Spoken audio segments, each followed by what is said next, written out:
Reading from Srimad Bhagavatam. Can you please? So, where are we reading? Text 4.4.9 from Srimad Bhagavatam, Canto 4, Chapter 4, Text 9.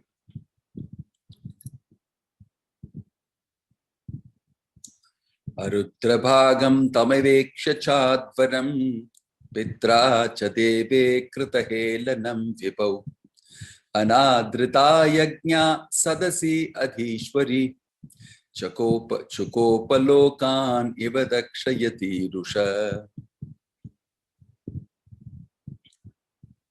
Word to word meanings: Arudra Bhagam, having no oblations for Lord Shiva, Tam, that, Avekshya, seeing, Cha, and, Advaram, place of sacrifice, Pitra, by her father, Cha, and, Deve, to Lord Shiva, Kritahelanam, contempt having been shown, Vibhav, to the Lord, Anadrita, not being received, Yajna Sadasi, in the assembly of the sacrifice, Adhishwari Sati Chukopa, being greatly angry, Lokan, the 14 worlds, Iva, as if, Dakshayati, burning, Rusha, with anger. Translation and purport by His Divine Grace, A.C. Bhakti Vedanta Swami Srila Prabhupada Ki. Translation: present in the arena of sacrifice, Sati saw that there were no oblations for her husband, Lord Shiva. Next, she realized that not only had her father failed to invite Lord Shiva, but when he saw Lord Shiva's exalted wife, Daksha did not receive her either. That she became greatly angry. So much so that she looked at her father as if she were going to burn him with her eyes.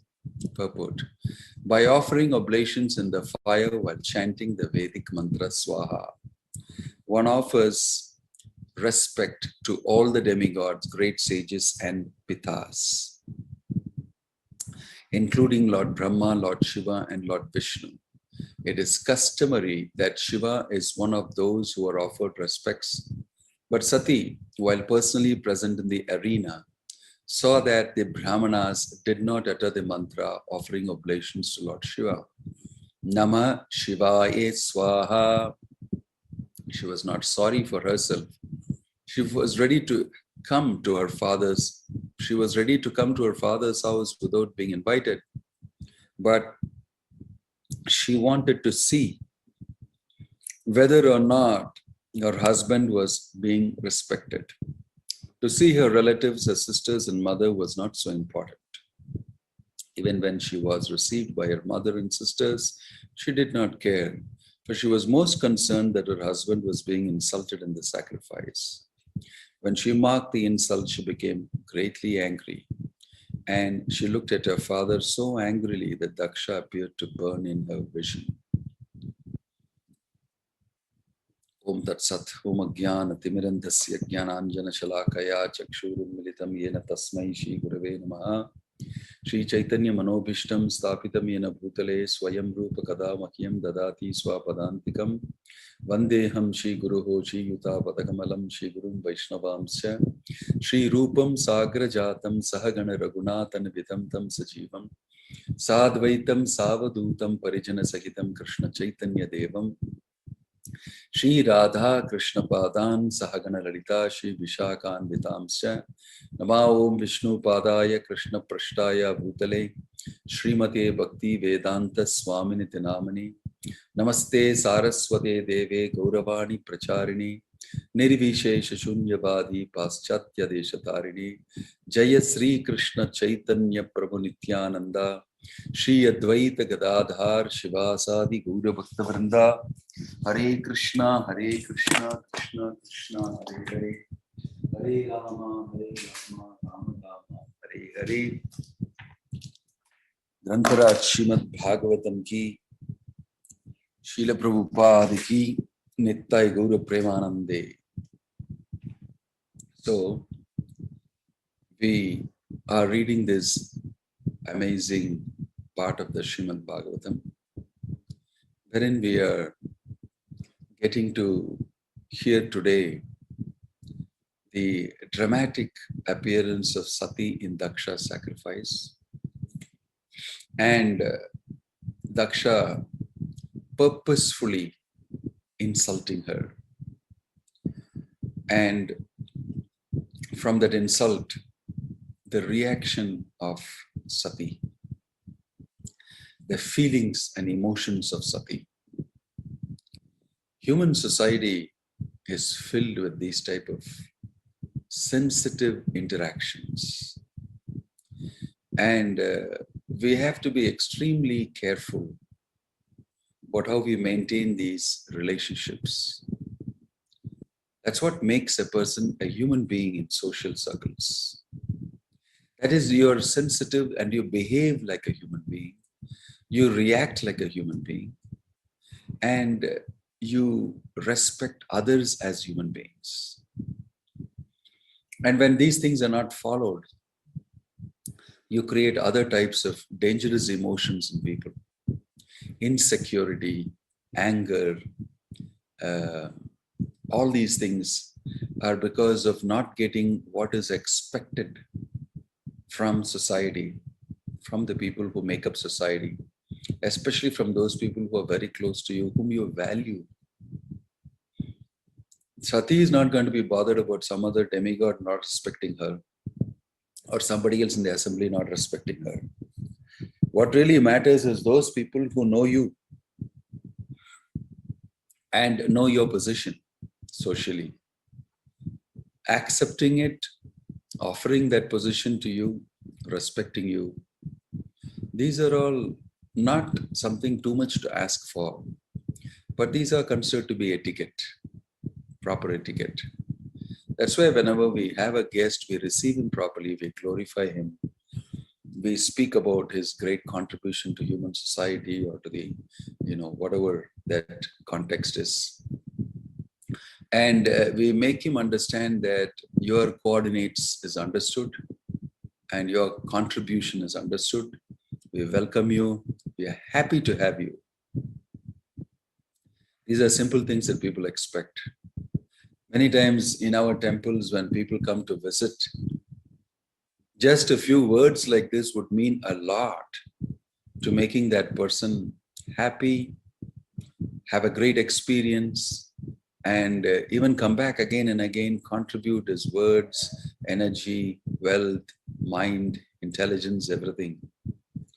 But sometimes we fail to do it because we're a little too busy attending to many other things.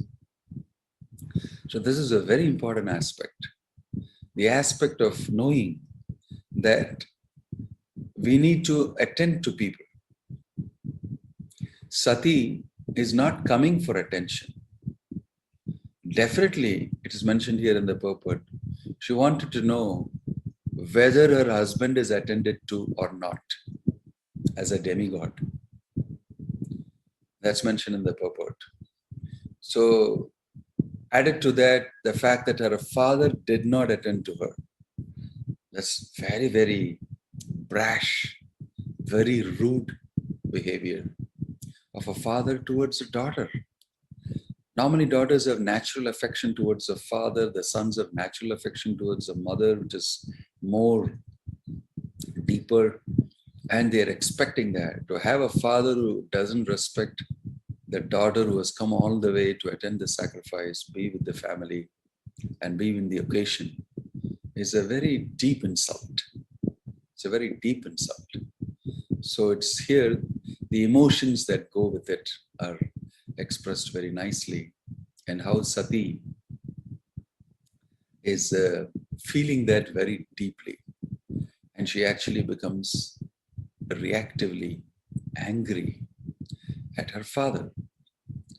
Now, whoever you may be in your position, you may be somebody very great, but if you don't know how to handle your relationship, you will elicit a wrong response from even your subordinate. From your subordinate with whom you can very easily have a good relationship. If you play it wrong, stupidly wrong, then even your subordinate will rise against you. Why? Because even the basic etiquette you don't observe. You don't observe the basic etiquette. So Daksha, of course, did it on purpose.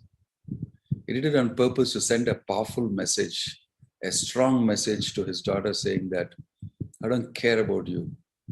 Why? Because you are the husband of the person whom I am very envious of. So this irked her very much, very much. Sensitivity towards relationships is a good lesson that we can learn from here. You may be busy, you may be anything and everything, but people understand that. They know that you're occupied. Just a wave of the hand, just a nod, just an appreciation, just a recognition, or when time permits coming and talking. These are all, showing that people are important to you. Daksha was only concerned about his position, about his respect, about promoting himself, about anybody who stood in the way for promoting himself like Lord Shiva. He was not at all concerned about humane beings. He was not concerned. This is a great flaw in materialistic people. And in a materialistic society like we have today, you can see this often happening. We are all counted as human resource in the economy that we have. You are a human resource. That's like there is land resource, there is money resource, there is manpower resource, there is raw material resource. You're just one of the resources, not as a conscious, willing, feeling human being. In a society that considers human beings to be just a resource, a material resource, that too, right? What can you expect? And that too, a dispensable resource. And the more and more nowadays you see that with all the artificial intelligence and all that coming up, human beings are slowly becoming redundant in terms of doing the jobs that are required for that type of an economy. So you see, you'll get least respect.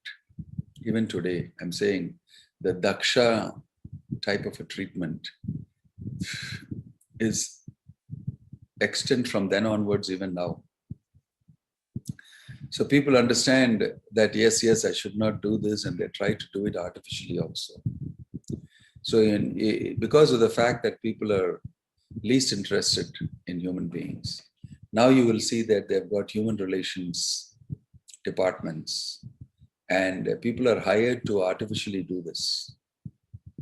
This is another great flaw. You can't actually, you can't simulate relationships. Relationships are so common and so deep to human beings. That's what makes the difference between a human being and a robot. The powerful exchange of a conscious relationship from a living, breathing human being is completely different. You can't simulate it using a robot or something in any way, or neither can you feign it, pretend to have it, right? So these type of relationships, artificially smiling, giving you some this thing and making you feel good, and okay, the relationship was good, fine. But actually, I know it is simply external. It's simply artificial. So as far as people are observing, fine, you kept it up properly. But really speaking, you don't want a relationship with me personally. And that is the message that I can understand. Although you may externally keep up things up. So nowadays you see artificial relationships, because we have to keep up relationships, therefore I have to keep up relationship. Therefore, at least I have to show that I'm keeping up a relationship. People are, unable to be conscious human beings, relational human beings on their own volition. That's a great, sad spectacle that you can see in society now.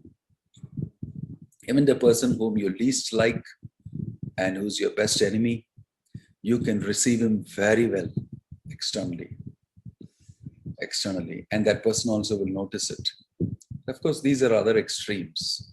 But in this case, my own daughter, Daksha's own daughter, is completely neglected. And naturally, it hurts a person very deeply. And that was the intention of Daksha, to hurt Sati, to hurt Lord Shiva. When you're angry at somebody, when you're envious at somebody, you want to actually create some damage in that person. And you want to enjoy that he's suffering. Very good, you deserve it. I want to, screw up your happiness. I want to actually give you trouble. And I want to enjoy watching you getting to. Why? Because you do not relate with me. So the psychology tells us many things, that sometimes people asking for attention from you and don't get it behave in very strange fashions towards you. And sometimes we're wondering, why are you doing this? But it's because of the fact that they're asking for attention and you're not able to give it, or you don't give it. And then you have to be forced to give it. In other words, we cannot avoid these natural relationships, and we should not work against it, because that's what makes us human beings. But the society today is such that people who don't have time for this. This is a very fundamentally wrong aspect of human civilization today, especially. People are not willing to be human beings. And the distinct quality that makes them human beings in relational dynamics, they're not willing to take part in it. They're not willing to take part in it. In fact, you will see that people who are really happy are those who have very good relationships. They are deeply internally fulfilled, satisfied, happy because of just interactions with them, with other people. I have seen that mostly people are just asking for very simple things. But we are trying to work hard and give them the things that they don't really want. They're not asking you for money, for wealth, everything. They're asking for humane attention. That's all. Daksha could have very nicely satisfied his daughter. He could have just shown excitement just for a few minutes. Wow, you're here. So wonderful you're here. And just, give her a little gift, give her a hug, give her anything, and she would have been happy. I'm not insecure here. Although my father has bad relationships with Lord Shiva, that's okay. Still, he recognizes me. Now let me work on his relationship with Lord Shiva. Let me do it nicely. And she may even sit and have a good talk. The problem with envious people is that they have decided and concluded that I don't want a relationship with such and such a person because he has got some things which I need. And every time I look at that person, a surge of envy comes and envelops me. You see? So you can imagine the situation very well. You can see how Sati would have felt, how her mother would have felt, Prasuti, in watching Sati emulate herself, and she is unable to do anything. Neither does Daksha do anything. Watching his daughter emulate herself, he just simply kept quiet. Very rude, very hard-hearted person. This is what happens to somebody who invests in material nature and invests in material enjoyment so much. Gradually, they become hard-hearted. They cannot be human beings. Matter and association with matter, material life, invariably makes you dead, materializes you. You also become an unconscious person, although you are actually living, willing, feeling, breathing. When matter enters our life, this is what happens. We have to be very, very careful about to what extent you can allow matter to enter. Keep it at the periphery. We need to be involved in the material world to earn a living, to be socially relevant, to some extent, but we should never sell ourselves to such an extent to matter and material life that it affects our personality, affects our humaneness. Sometimes people do too much of it. Daksha is an example of that. Being very expert materially actually kills your personality, deep spiritual personality, and then your social personality. And people can understand, they can see the pulse of it. They can get the feeling that this person is sold out. They can get the feeling in your interaction. So Sati could understand, father is sold out. He is become very hard-hearted, envious of my husband, and he doesn't deserve to be my father himself. And I'm ashamed to call such a person my father. In fact, I'm ashamed even to have a body given to me by him. I would actually like to give up this body. I want to give up this body given to me by my father. This was the feelings running. See, things happen very fast. We have to be very quick to respond. But she had this feeling, Daksha acted, she had this feeling and she went ahead and did something. But Daksha also did not stop. But on the other hand, you see Lord Shiva and his very refined, reformed way.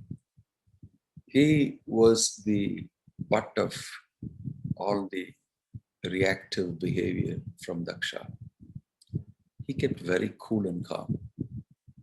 Kept very cool and calm. And that's why Sati knows that my husband is a very, very exalted person. That he is taking it very cool and calm, whatever Daksha is doing to him. And therefore, she expounds his value there in front of everybody.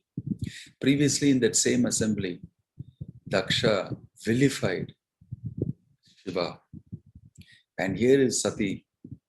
She praises Shiva for what he is, denounces Daksha, and cuts off her relationship with him permanently. Never again I want to be known as Dakshayini. I don't want to be your daughter at all. This is a very big decision she took. It's discussed yesterday about taking decision, executing it.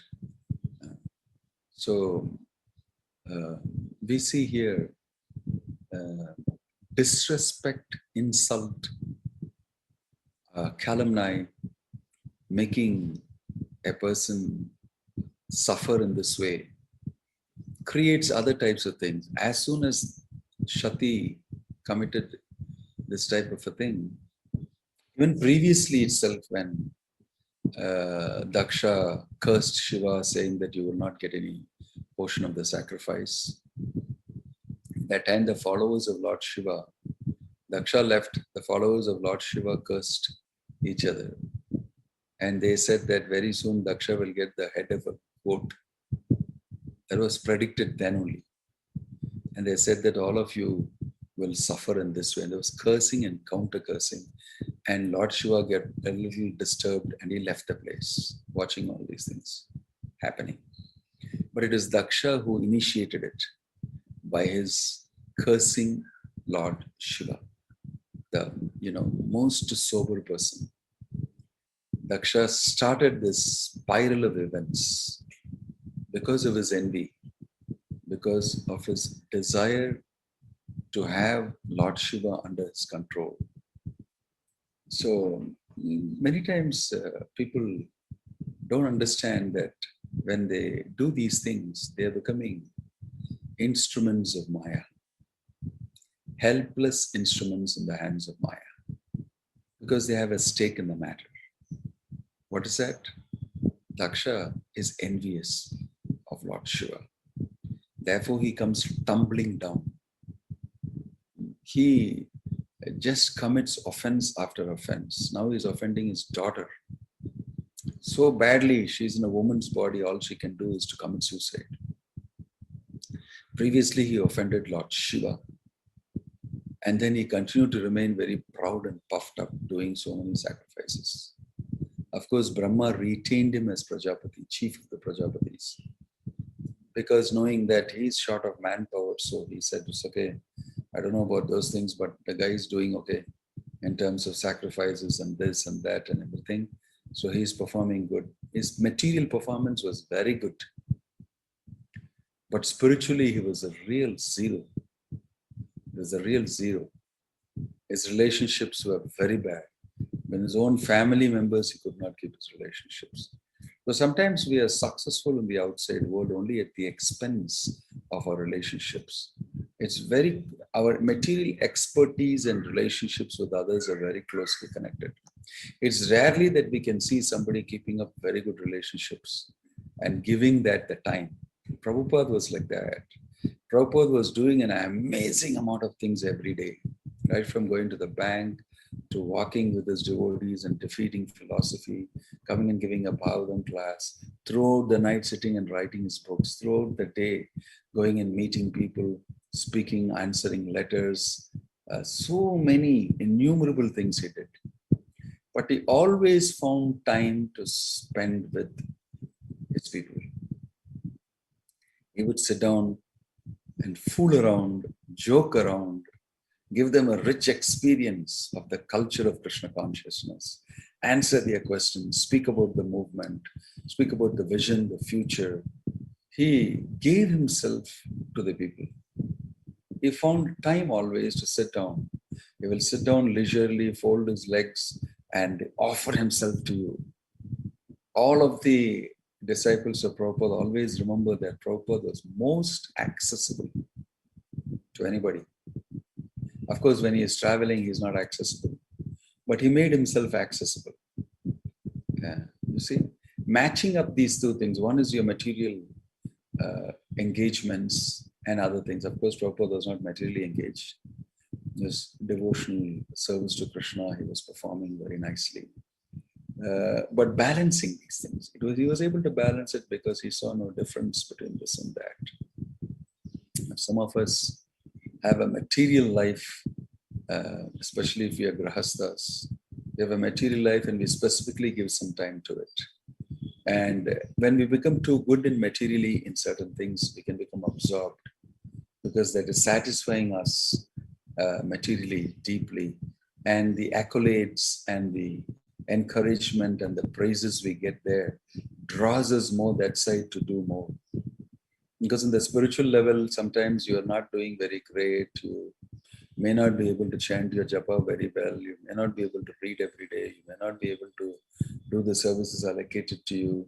And because of that, you feel guilty. And number two, somebody comments on it. Everything happens negatively in spiritual life. So you slowly move away from that towards the other side where Maya is telling, I will give you encouragement. I will give you money. I will give you praise. I will give you everything, what they are giving you. And people tend to move towards that. This is dangerous. So you slowly move towards it and become more and more expert materially. Daksha was getting all the encouragement in the world. All the people were, speaking great about him. He was ruling very well. He was doing all his duties very well. He got drawn off to such a way that he didn't care to spend time with his daughter, with his family, with his in-laws. And he cared two hoots for Lord Shiva anyway. When you start performing materially, you think that I can do more and more and I'll go up and up. And you start boasting, you start even glorifying yourself, and then you show off that in social media I've got so many likes and so many views and da. And you think all these things are great. But unbeknownst to you, gradually, you are killing your own spiritual life. Daksha is an example, an epitome of that type of a situation, wherein he is thinking that he is right. That is the greatest flaw. Jai Jagannath Baladev Subhadra ki. That is the greatest flaw. So we will see here that Sati immolates herself, and then Daksha hears about, Lord Shiva hears about it. And he creates Virabhadra, sends Virabhadra. Virabhadra completely finishes the sacrifice and kills Daksha. And then Daksha is headless. He gets a goat's head because that's the best he could afford at that moment. And all the demigods, along with Daksha and everybody, come to ask forgiveness from Lord Shiva, led by Brahma. They all come and see Lord Shiva sitting in Kailash under a huge banyan tree, addressing the four Kumaras and Kubera and everybody. And he was perfectly composed, very calm when he met them. And his reaction was, what to do? I had to teach them a lesson. They're childish, the demigods. And I thought that I should teach them a lesson. He didn't even speak about the fact that his wife was lost and all that. And Brahma, Daksha, all of them, Daksha paid his obeisances and asked Shiva to forgive him. His heart had changed. Daksha had reformed himself. And he was lamenting the loss of his daughter, actually, feelingly.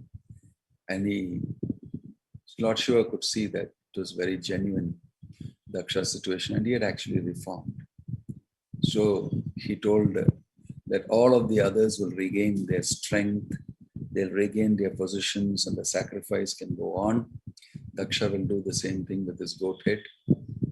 He continued with his goat's head, and he performed the sacrifice. And Lord Shiva didn't mind it. He said, no, I'm not very disturbed. These people are childish. And in this way, Shiva's greatness shone forth. He forgave Daksha.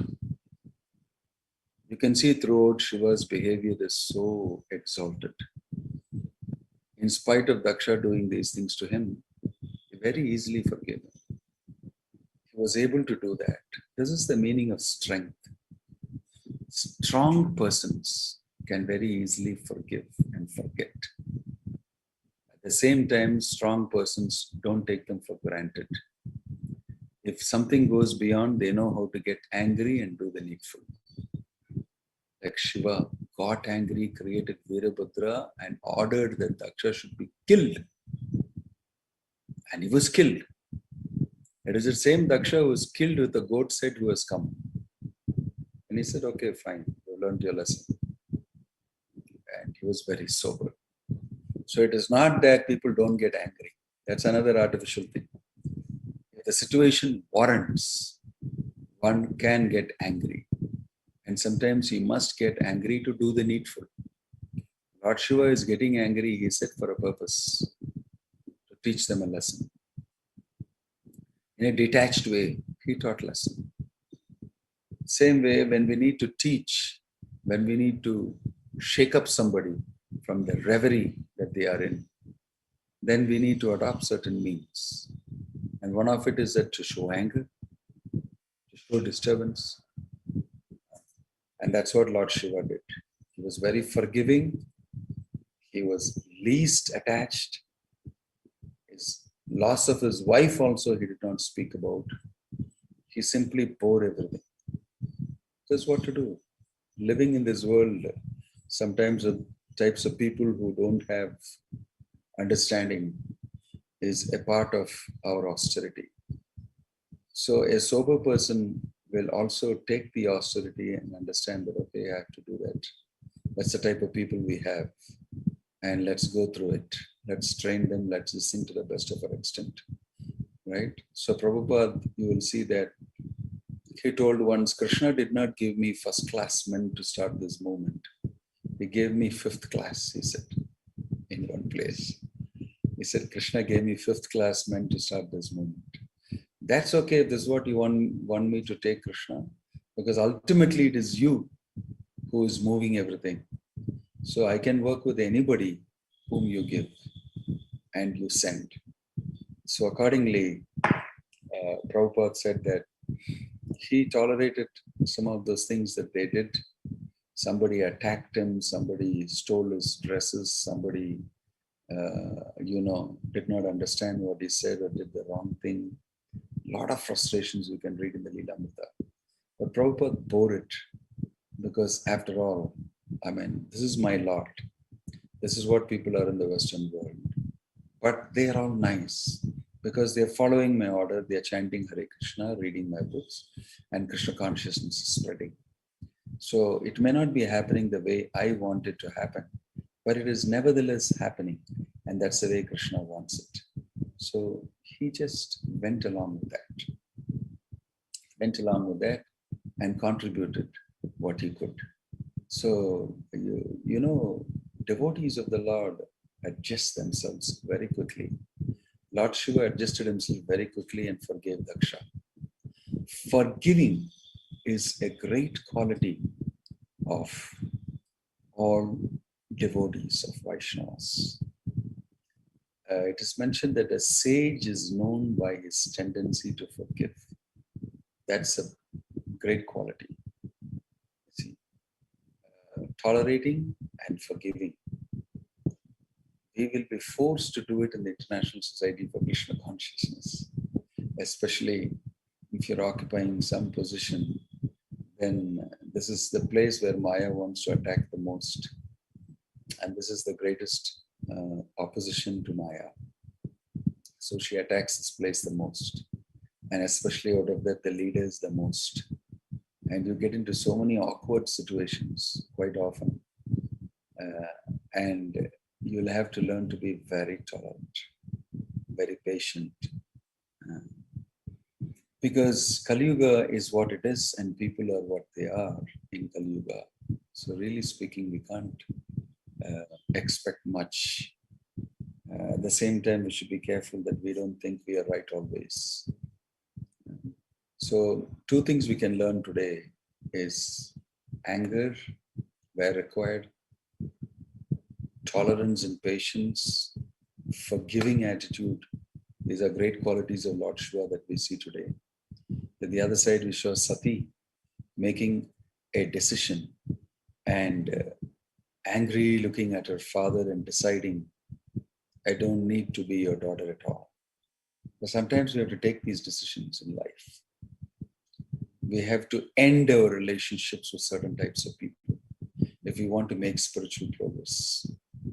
And Sati shows that it's not necessary for me to be in any way having a relationship with you because it's detrimental to my spiritual life. So be done with it. I have nothing to do with you. See? So sometimes in the material world, we also see we are in situations that harass us a lot, give us a lot of pain. It's best to cut it off and live peacefully in Krishna consciousness, serving Krishna. It's a good lesson we can learn from Sati. Sati made a decision. I'm going to cut off my relationship itself with my father. And so that I can be peaceful. I can serve my husband. I can do many things wonderfully. We should let go sometimes. Cut off the relationship.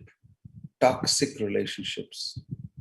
Relationships that are not the least bit useful to us. We should not keep them. We should cut them off.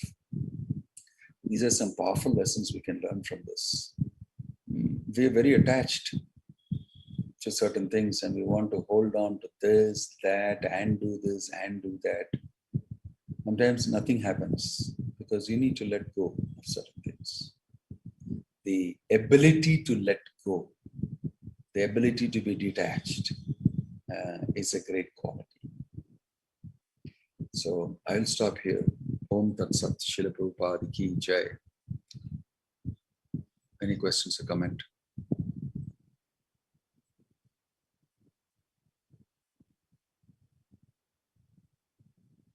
Okay. Haribol.